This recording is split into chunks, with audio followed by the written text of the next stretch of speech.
Welcome, Blue. Thank you very much, Ryan. I appreciate the invite to come out on this lovely morning.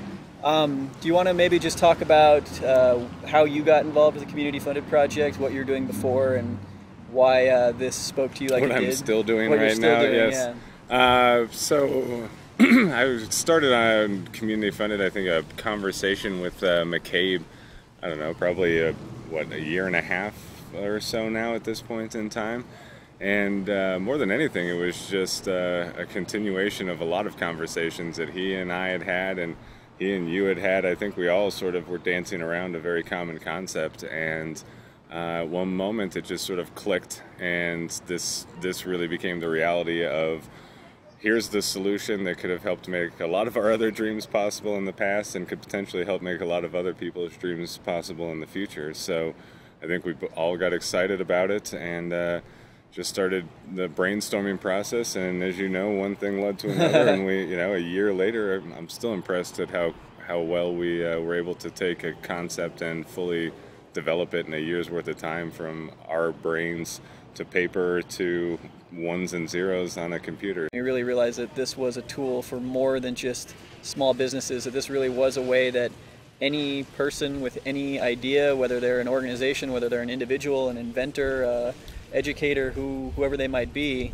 could find the resources that they needed to. It's an empowerment tool, I think, and I think we realized it as we started getting into it, just how many different people and how many different areas of life could be empowered by a tool like this. And I think that's where we came finally to the anything's possible when it's community funded concept.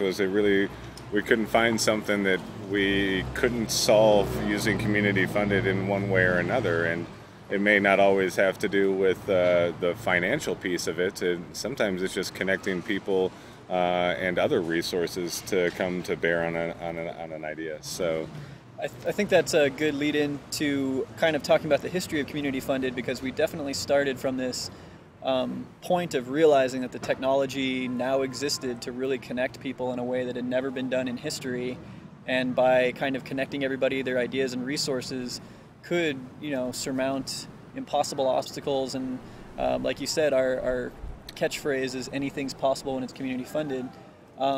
We spent about a year developing the site, and then we launched in May.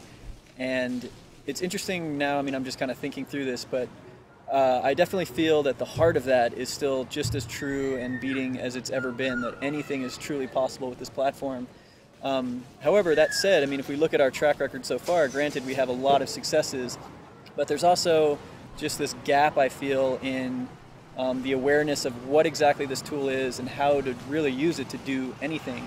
Well, and I think that's exactly it, is anything's possible, but, that's just true of calculus. You can do a lot with calculus, right? But if you don't know how to use calculus, then you're not going to be able to apply it and actually, yes. Don't turn off your television sets. The math portion is almost over. But I think that's the reality of any tool, right?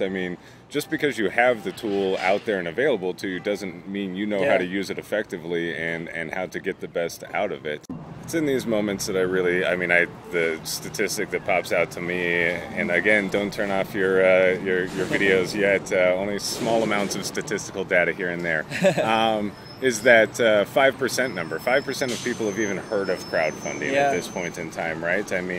So on top of a new tool, you have a limited number of people who've even heard of this new tool and have any idea what it means, let alone have ever been to a crowdfunding website and tried to even fund a project. So you're dealing with a much smaller population than what this tool is designed for. This is about a lot of people, small amounts from a lot of people aggregating to come to bear on a single issue that they can really take down together. I guess with that said, you almost answered my next question, but I was going to say then, if only 5% have heard of crowdfunding, what is your just off-the-cuff explanation to someone who asks, what is crowdfunding? Yeah, so I guess I did go into it a little bit. It really is just the idea of small amounts from a lot of people can aggregate to something at large for a single person or project to get accomplished. It's really about maximizing a community's resources and having focus come to bear on an issue. And I think that I think McCabe and I talk about this a lot, which is we come from a mindset that's not scarcity oriented. We come from the idea that there are ample resources in our communities. We just aren't using them effectively and efficiently. And a tool like this starts allowing us to focus in as communities, big and small members of that community, to really maximize those resources, because we really are living in a time where we have to make the most of everything we have, but there is plenty to use. Yeah. We just have to focus it. I mean, I think what we really tried to do is take a lot of resources and tools that existed in the real world that people were using to do their fundraising or to create a project before crowdfunding existed, and started to try to say, how do we digitize these tools, bring them all to bear in one location? And not every tool is right for every project, but we wanted to provide people options and opportunities on every concept that they had. So I think that's where our ability to allow people to offer gift backs. I mean, that's in-kind donations, basically. We're taking and digitizing this very real-world concept that people are comfortable and familiar with, but we're just putting it into this digital realm and saying, this is how communities are already starting to come together and work on it. That, what I've loved most throughout this process is us constantly reminding ourselves that funding and dollars is just one piece of what can help a project out, that there is sharing a project's message, right? Yeah. That spreading somebody else's message is sometimes just as powerful and important as giving them $1. That offering something to the project that they can have to give as a part of what they're doing, offering those gift backs, that's a value, that when communities really come to bear on something, and there can be a lot accomplished. And it doesn't always have to be the Great Wall of China, right? Yeah. I mean, we can do small little pieces and everything in between.